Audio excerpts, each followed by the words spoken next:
we're going to be putting the CCHAND Utility Box on. So, and we already might have problem number one is the shock tower. Up against the cab straight. So.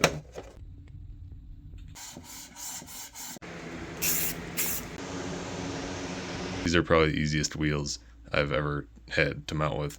These wheels are rubbing on that rod end right there.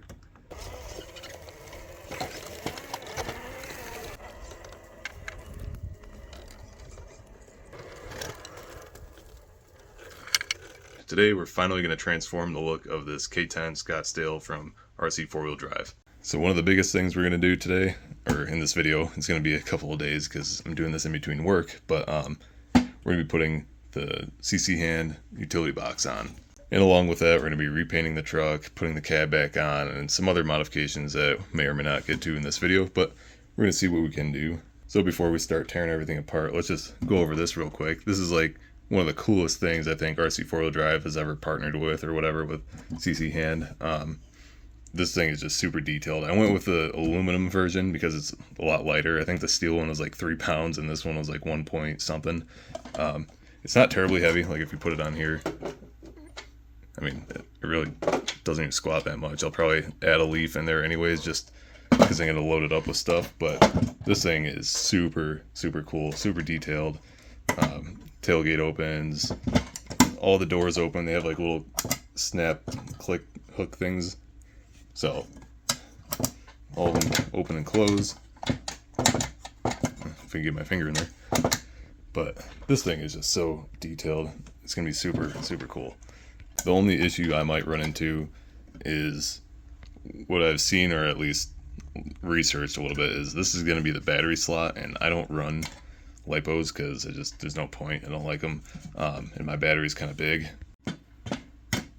so it doesn't work, which is kind of unfortunate because if they did it like the rear with the shelving and made it like this big, I could have slid that in with no problem. So with that little bump right there, it made it not work.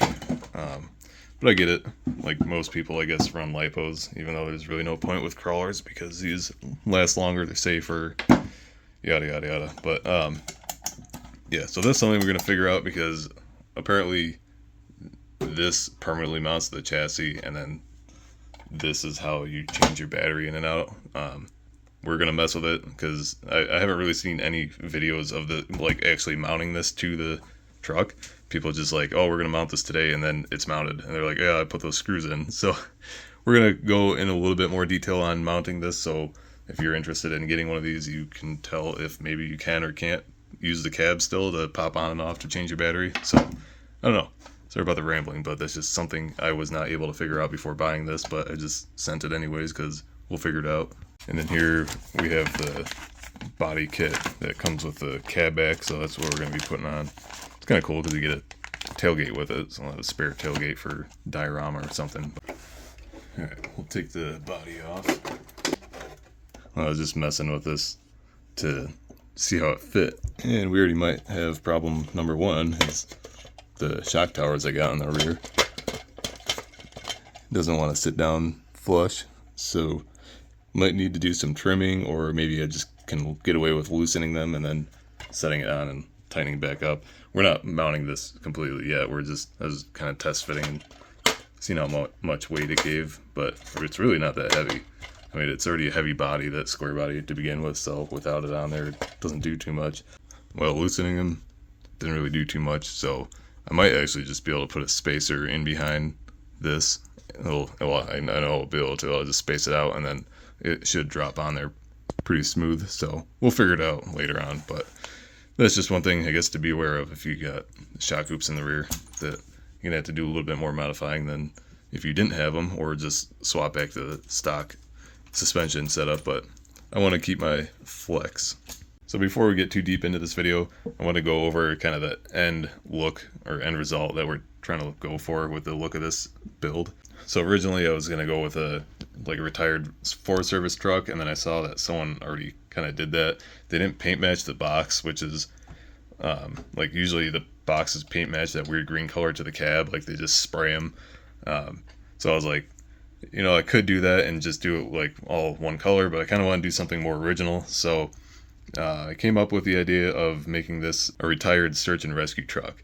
So out here in Montana, the Midwest, Wyoming, stuff like that, we get a lot of forest fires and whatnot, and you know, just hiker accidents in the mountains, like crazy stuff like that, lost hikers. And I figured it'd be cool to kind of pay tribute to that and make this look like a retired search and rescue truck. And a lot of times with the counties, especially like smaller counties, they'll have old fire trucks that they turn into or they donate to the search and rescue team, because usually it's all volunteers, and then they'll either put new stickers on them and just, you know, put search and rescue on it instead of fire, or respray them and then do search and rescue stuff depending on the budget and whatnot. So I think that will be cool. Put a couple pictures here, kind of the color scheme we're going with. And that is like basically what we're going to do. I think I'm going to do like the green. We're definitely doing the bed to match, because I haven't even seen someone paint match a bed yet. Thinking about doing a couple of replacement fenders or something, or replacement fender and door, just to make it look like it's been retired for a while, but we're still going to keep that general scheme going with the search and rescue colors. And then something else that I don't know if we're going to get to in this video, but maybe in the next video. I got this. This is actually for Traxxas. It kind of reminded me of the military or like, you know, fire truck bars that they got on there, brush guards. And it doesn't really mount to this chassis well, so I'm going to have to make brackets for this, because obviously it's meant for a different chassis, but it's the only one I could find that even looked like this, like from anywhere. So this I think will be cool, a really cool touch to the overall build. I also picked up the CCHAND Steelies with the center caps. So this is also kind of the same style wheel that all those fire trucks and stuff would have on them, and then this actually will be paint matched to the truck. So I think that would be a cool touch to have on there. I'm not going to run these all the time, but I figured it would be just a cool finishing touch for the truck. And then we got these Dixie Pack, what are these? The Fun Country tires, 1.55s. So those are like a moderate mud or all-terrain tire. So I think that would be like the simple look to keep with it, like running it stock, and then I have bigger tires and stuff I can throw on it to make it look more aggressive, like more of a, I don't know, someone's personal truck that they bought from auction. Anyways, back to building. So I'm going to take most of the stuff off that I can. Like some of these like tiny screws I'm kind of scared to mess with, to pull like these lights out. Like that tiny little screw I think is what holds that whole thing in. So I don't know if I want to try to mess with that or tape it off, but I'm probably going to take these off if it comes off simple, and then this is only one screw on the back to take off, so that'll be simple to take off. But all these panels I'm going to remove. See if I can remove this. That way it's just much easier to just spray quick and send it. And a lot of times with like search and rescue trucks and like the Forest Service trucks, they literally get these and they just blast them with paint. So I mean, like even the insides will be white still, so I'm not going to even bother like going into detail with that. I'm going to literally do it like they do, just rattle can the crap out of it, or send it down to the spray shop and they just hammer it with a single stage and send it out to service. Yeah, the screw actually wasn't too bad to take out. So these handles are very simple to take out. It's just that one screw on the back, but I might actually have to leave them in order to keep the door shut while I'm painting it, because you have to compress that little hook thing in there, and I don't want to like compress it too hard and make it so it doesn't latch again after I'm done. So I might just tape these guys off, and then if I get overspray on them, I can just pull them out and do them black again. And all these little screws have a nut on the inside. Same thing with these. So just gotta go in there, remove the nuts.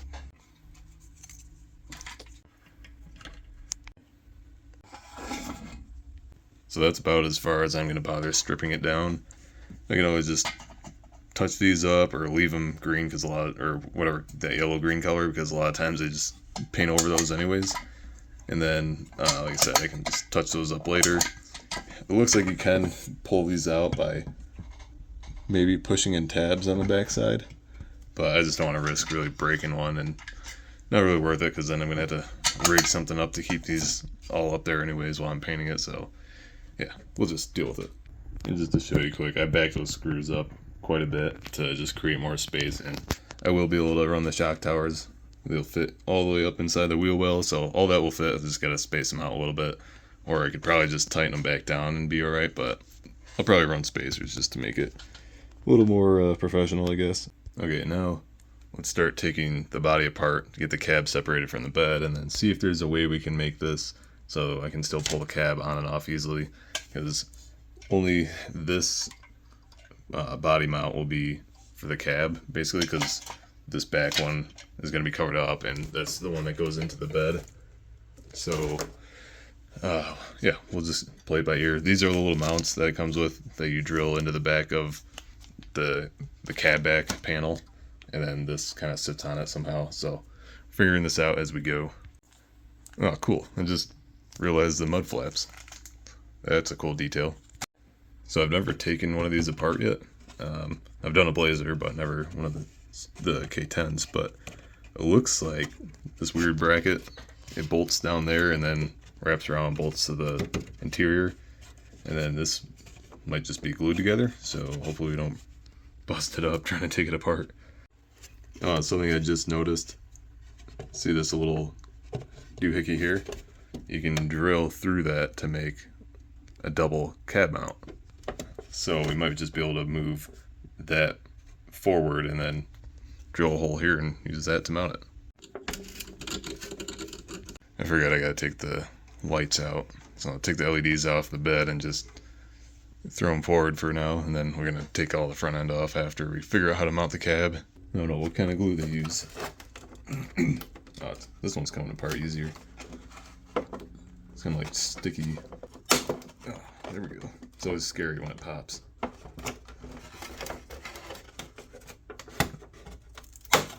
There we go. These screws down there might be holding it. I can't tell what. Oh yeah, they are. Gosh dang it. Alright, well, I guess I have to take the whole interior out, which requires you to take out the engine bay.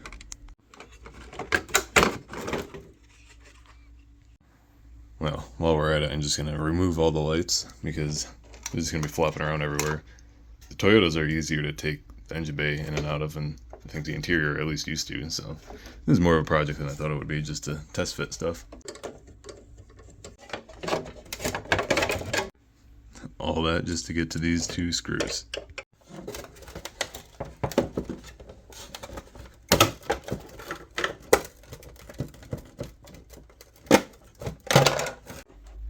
Alright, there's a little rough idea how it's going to look. I do have to move the tray forward a tiny bit into the next hole, just because the cab back obviously won't fit over that because it's sitting right at the rear. So I'm going to start doing that tomorrow. I'll move that forward and then get the cab back on and see if we can figure out if the battery will fit. One of my other trucks that I did the cab cut on, I just separated the bed and cab so it'll look more realistic and move that forward. I just had to space or put spacers under the tray between the frame so it would sit on top of the transfer case, and it still worked with the battery in it. So I'm hoping that's all I got to do, and then I can take the body on and off with these two mounts here with the grub screws. So I'll just move that forward and it should just pop on and off. We'll drill that hole out. With all four of those screws removed, we should be able to just push it forward. Might have to reroute a couple wires, but the next ones up are right here, which is above the transfer case. So the metal plate is kind of touching it. So all we got to do is just put a spacer between the frame and here. So ideally you could use some of these little spacers that, you know, RC4WD drive uses on their suspension and all that. But unfortunately I don't have a lot of them, so we're going to just have to brainstorm for now. I think on my last truck I actually just used a couple Lego pieces and drilled holes through them because it was just enough. It's not much of a space, but yeah, we'll figure something out. So for now I'm just going to take these plastic bearings. So these are just junk ones that I used for an emergency one time, but it's the same size as what's in the front of these. Just going to use this for now and then go from there, just so I can get everything mocked up. But that kind of gives you the rough idea of how much the gap is going to be between the frame rail and where the plate is going to be. So something weird to note, I don't know if this is different than the other one I did because I can't remember, but the screw holes for these back two are very, very shallow. They're threaded, but they're not like all the way through. So I don't know, we're just gonna run the bolts in the front for now. Got them through there, and then the back rests on the transfer case anyways, so shouldn't be an issue. I mean, all that's really held on there is a battery, so we'll see how it works. So now we just got to figure out what hole to move this one up to, so I can just throw the body on quick and then line it up with that other hole we still have to drill on the body. I don't know, I didn't think of this before, but much easier to do before we put that plate on. But it's going to be the one right before the RC4WD logo on the frame, so that's where the new body mounts are going to be. I'd still have to move that one forward, and then should be good to go on that. There it is back together. And just a quick note, if you don't have the high clearance skid plate for the transfer case, you probably won't have to space the battery tray up above the frame. It should fit flush because it'll drop that a little bit, and all you'll have to do is move it forward, but you will have to flip the body mounts 180 degrees because they have that little tab right there that's on top of the frame channel. You'll have to flip it upside down because you won't have that gap in between. So that's all you have to do is flip those, slide it forward, and it'll be good to go.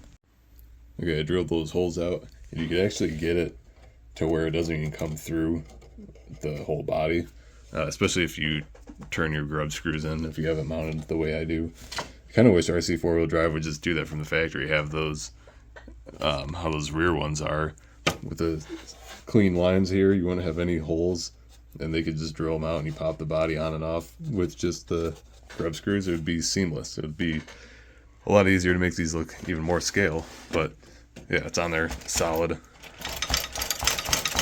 So that's good to go. You throw the cab back on and then make sure everything fits with the battery and stuff, and make sure we can still pop this on and off, which I don't see why not, because if we don't put those plastic mounts that it came with that go into the back of the cab back itself, really there's no reason why this shouldn't come on and off, and you can throw in your battery under the cab instead of through that, especially if you have a bigger battery like I run.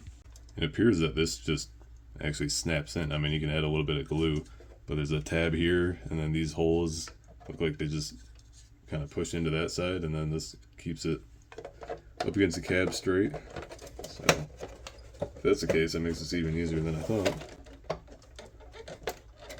It's a lot easier to do it with the body off, but I was just being lazy. Yeah. Simple. That's actually quite nice. But yeah, let's see if the bed fits on there now.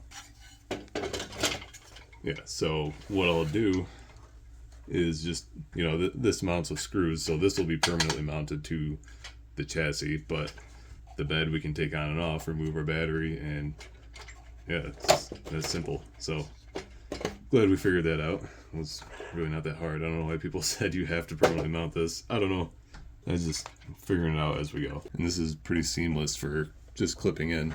I'll probably paint it, but I probably will not glue it. That way I have a little bit of play for mounting and unmounting the body when you gotta pull the body panels apart to pop it on and off. But it'll look fine because of how clean that sits, and paint it all one color.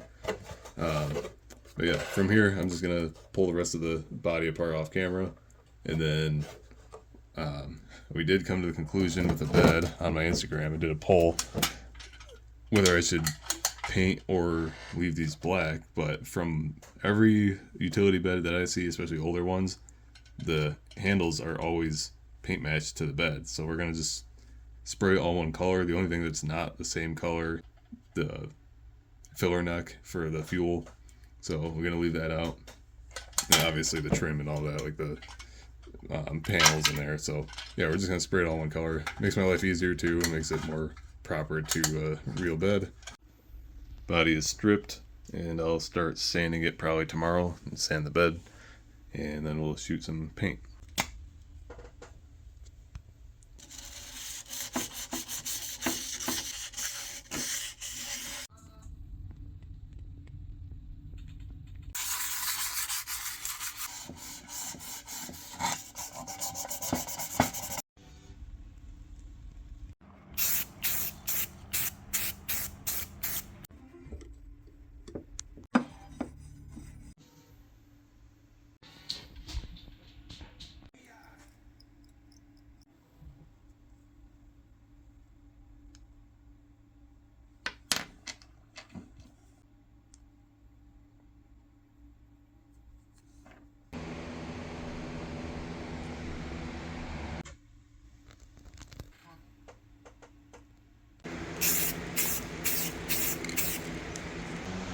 Alright, sorry I am rushing through this again, as always, my typical fashion, but I was waiting on those stickers and all that, so, and today is like the only day I can possibly even try to paint because it's going to be like, it's supposed to be 75 degrees and dry. All the other days are going to be in the 90s. It's going to be too hot to paint, but it has been raining all day, so hopefully the humidity doesn't mess up the paint. Anyways, just kind of going to explain my paint process real quick. For any type of weather build, that's all I do anyways, is beat up old trucks. I always start with a base coat of like a rust color, and then I'll do primer, and then the main color, and then if you're going to do any doors or fenders, a different color, like a replacement door or whatever, then once you get to the primer stage is when you tape it off. So tape off the fender, door, hood, whatever, and then spray your main color, and then tape off the main color and spray the body panels. That way you don't scratch through, like say like the lime green color we're going to be doing this. You don't scratch through like the red fender or black fender and then you see lime green through it, because then it just kind of looks dumb and obvious that, you know, I don't know, that it was all one color at one point, but just makes it look better when it scratches and stuff like that. Just something I do. Yeah, doing the poverty chrome over here, all white. I did that special primer on it to bond with like the chrome. Then like I said, don't know if we're gonna get to the brush guard in this video, but I definitely wanted to do it white to give it that poverty chrome look. And then we are doing the GMC grill. So I love this grill. Is my favorite grill at the this generation Squarebody, like the first round eyes came in. So doing that, and then we do primer here shortly. I'm gonna do one more coat of the rust color on top, and then we'll do primer on everything, and then I'm gonna bring it back in once it's pretty dry, tape off. What I came to the conclusion of, I'm gonna do the fender and hood a different color, and then just do the rest that lime green. I think that'll be a little different or whatever. Yeah, and we'll go from there. The stickers that I got, like the door stickers, I was gonna do like the lime green and then put those on, clear coat, flat clear over it, and then peel them off so it was like the ghost where you can see them. But I might just leave it on for a little bit because they just look so cool when I pulled them out of the package. But we'll see what happens when we get to that point. But anyways, hope you're enjoying the video. Sorry, rushing and delayed and all that. I was trying to get this actually done for an RC event, and then completely missed it because I was just so busy and had to work on my days off and stuff. But yeah. And if anyone ever asks what kind of paint I usually use, I always use Rust-Oleum. I mean, sometimes I'll use Tamiya for like a fender or something to do like a unique color, but yeah, Rust-Oleum works so good. It's durable. No complaints at all. Brought it in the house to cure overnight, and now we're gonna throw these stickers on. So like I said, probably keep them on for a little bit at least, and then maybe in another video or something I'll take them off when we do more detailing on it. For now, I'll put the stickers on. I'm gonna do some just detail work on the hinges and stuff, and then seams, but I want to do a little bit of weathering and then do the flat clear, and then yeah, we'll go from there. And I think I'm gonna leave the fender primer instead of doing flat black.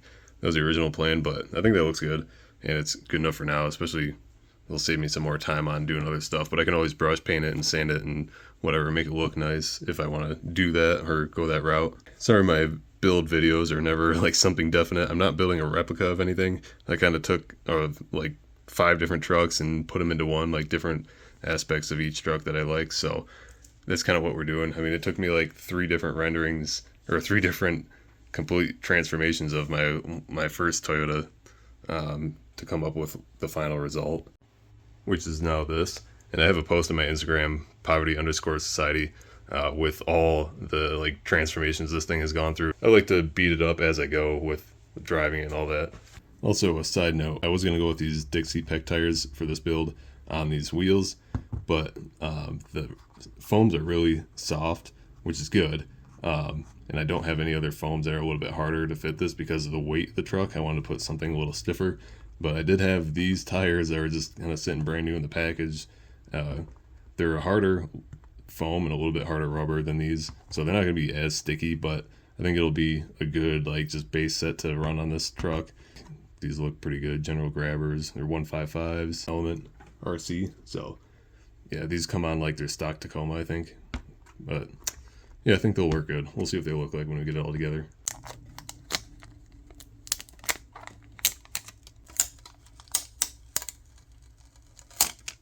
little update on the progress. Got stickers on, doing the windshield and window trim, and then I'm gonna set this aside, let it dry for a little bit, and while I'm doing that, I'm gonna start doing a little bit more detail on there. The only thing that's kind of annoying is the handles. The coating was so rough on that plastic that they kind of look weird. I guess I would have just been better off taking them out, but the older style utility beds were all one color, so that's kind of why I want to do it. Is just that rough finish on that plastic was so abrasive that it kind of looked weird, but I guess whatever from a distance. Over time we'll weather it more and more.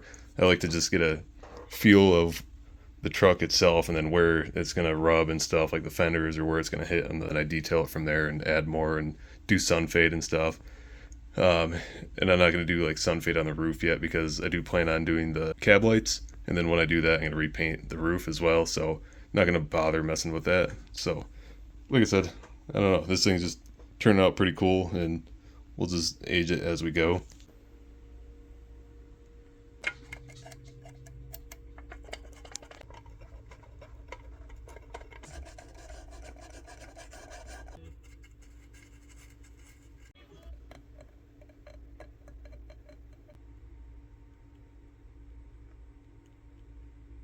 Alright, got the weathering done.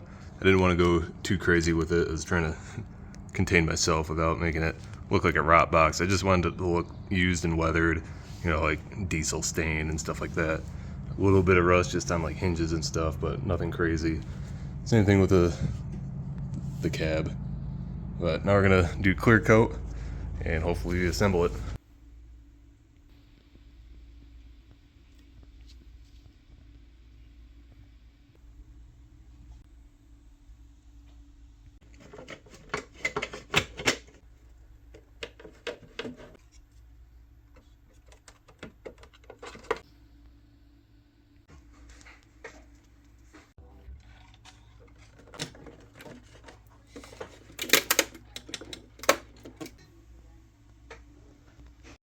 Okay, so sidetrack, ran into another problem. These tires with these wheels are rubbing on that rod end right there. And even if I were to get rid of that spacer, which I need to clear the leaf spring when it's flexed. So when it's flexed this way and turned to the right, it barely clears right now. But before it was just completely hitting that. You couldn't even turn to the right, which is weird. This is how it's set up from the factory. The only thing I did different was the pinion angle correction. So I ordered bent rod ends and a couple other things to try to fix that issue, because I hate running that huge spacer there, but it is what it is for now. But I'm going to see if I can swap maybe narrower tires and see if I can just get away with it for now until I can find something that works. But these have a like a really positive offset or zero offset compared to like these, which fit no problem. These are just stock Trailfinder 2. I mean, they're still pretty close right there, but they fit. So I don't know, I really want these on for the grand drive, because they just, you know, that's kind of the icing on the cake. And I know I could run a bigger offset hex so it pushes the wheel out a little bit, which I have some, cannot find them. But the other thing is, the end of my shaft here is stripped. It was like this out of the box, which is unfortunate and kind of weird. So I can barely, you know, just get a regular nut on there. So if I space it out, I can't even get it on. I tried that like a while back when I was trying to put my Super Swampers on there, because they need to be brought out a little bit. So yeah, just a little problems here and there. Okay, so we haven't solved this issue yet. I was working on another issue in between, but second issue was the battery fitment. It just needed a tiny bit more clearance to fit the nickel metal battery. If you're running a small LiPo, you can fit it wherever you want, basically. But I'll show you what I did. It's very, very, very simple. This is why I like solving things myself, because everyone said you could not run a nickel battery in this at all, and you couldn't have the cab removable. So a little bit of time and you can just figure these things out and do what you want with them. But essentially what I did at first was I trimmed this little center piece out, because the battery was barely hitting this little chunk, and you can trim it out and it affects absolutely nothing. Then the battery fits in the seat here. I'm trying to show that best I can. then the battery sits right under the seat perfectly, but it still needed a tiny bit more height. So all I did was remove this little bracket that mounts it to the back of the cab, because you really don't need it, and it just gives it literally like 2-3 millimeters up travel, and it fits absolutely perfect. So battery fits in there perfect. I just had to move my button, whatever you want to call it, for the ESC. So the power button, I just had to move from there to here, and everything fits perfect. Easy to get the body on and off, minus the fender liners obviously, but those are always difficult. So yeah, that's solved. Now I'm just gonna add probably 1 or 2 leafs in the rear. I'll do that off camera. It's simple. And then see if I can find a set of tires that'll clear with those wheels for now, and then we'll be able to go on a test drive, I think. All right, added a leaf spring in there. It's pretty stiff now, and I'm going to also swap the 70 millimeter shocks out for 80 millimeter shocks, because this is limiting. Like, it is maxed out, that shock dropout right there. It has a little bit more to go, especially with that leaf in there. It's a little bit stiffer and raised up. So just to maximize our travel, I'm going to put these 80s in. I'm going to mount them on the rear mount of the shock hoop, and I think that will give us everything we need. All right, that problem's solved. Now, I think this is the last problem we got to solve. These are the narrowest tires I have. These came off the RTR, like Back to the Future truck. They're the Goodyear Wranglers. I'm going to slap those on these wheels. If they don't fit, then I guess we can't run these wheels. And thankfully, these CCHAND wheels are so easy to mount. These are probably the easiest wheels I've ever had to mount with. And it's only 4 bolts on the back. That's all you got to use. So yeah, shout out to CCHAND for super easy wheels. All right, well, I didn't even seat the bead because that ain't going to work. There's some stance boy stuff going on there. These wheels are definitely wide. I guess scratch the whole idea, because it still won't work even with this, because it has to sit inside the wheel, like this bottom one, in order for any tire to work, because of how like inset these wheels are.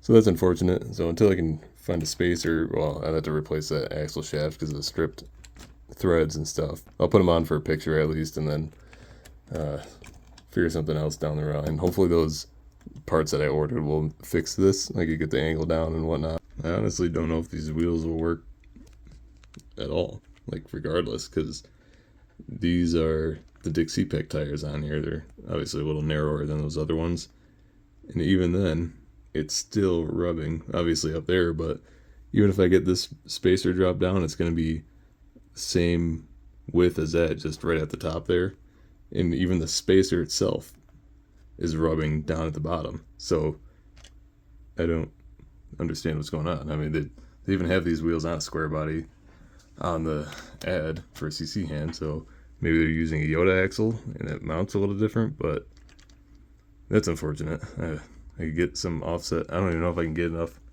offset and have enough thread left on this sucker. Okay, finally. Sorry, this video is all over the place, but I did end up taking this for a quick test drive with my buddy because he wanted to go crawling quick, and I wanted to kind of test this out, do a shakedown, make sure the steering wasn't going to fall apart on me, and everything worked. I had it on the Interco Super Swampers just temporarily because that was the only thing I had that was fitting at the time that was together. I did end up throwing these on. I've had these for like 2 years maybe. I never ran them yet, so we'll take this out on these tires and see how they work. Just it's not aggressive or anything, but I just figured it'd give me an excuse to use them because they're tall and narrow, whatever. And I did end up actually replacing that axle shaft because I had a parts axle sitting around from a parts truck that I had for like probably 8 years now. So that's good to go. I did find my Boom Racing spacers finally, the bigger hex, and I threw those on. But even with those and these green wheels, they sit out too far. Where like these are just thick, I guess, and there's no thread to thread a nut on. So I literally cannot run these wheels until I find something like in between. So yeah, that's frustrating, but I took some pictures and regardless. I do have something coming from RC4WD right now. They're like they're hex wideners. They're, I think, going to be in between. That might work because it actually widens it and then has a separate nut and stud, I think. So we'll see how that works. But anyways, we'll take this out real quick for a run and hopefully wrap up this video. Sorry it is so long, but I guess that's what happens when you do a weird project like this and run into so many other issues.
Alright guys, that's going to wrap up this video. Hope you enjoyed. Sorry it's just very long and choppy. Just so many different things going on at once and waiting for the stickers and stuff. So, I don't know. But these tires actually work pretty well on the rocks. Actually better than these Thornburgs did when I was driving this the other day off camera. These are terrible when they get wet or when they have sand on them trying to crawl on rocks. They're just absolutely terrible. Had zero traction. But they are great in the mud and in sand. If you're not trying to crawl on rocks, they're great. But yeah, these actually work surprisingly well. I'm going to be putting different tires. I'm going to try to get these tires to work. The Element ones or those is going to be a finagle thing. So hopefully at some point we figure it out. And then we'll maybe do a tire test video. Anyways, hope you enjoyed. If you like the video, appreciate a like. Subscribe if you want to stay up to date with all the builds and projects. And follow my Instagram, poverty_society, for more content on there and sneak peeks. Also, we did have one casualty. We lost a mud flat, but I chucked it in. Yeah, it's in the other side. It's also great. You can literally just put a bunch of junk in this thing all the time. So, like, just spare parts and tools. There's more stuff on that side, but it is super cool. Very convenient. So, I love this thing. I think it turned out great. Let me know what you think in the comments. Should I have left it one color, like all green, and just kept it a search and rescue truck? Or do you like the idea of a retired, auctioned off search and rescue truck that is now going to be a trail rescue rig? Like I said, we're going to add the winch and stuff like that. It's going to be a overall cool thing, I believe. I don't know. Let me know in the comments, and I appreciate you guys watching.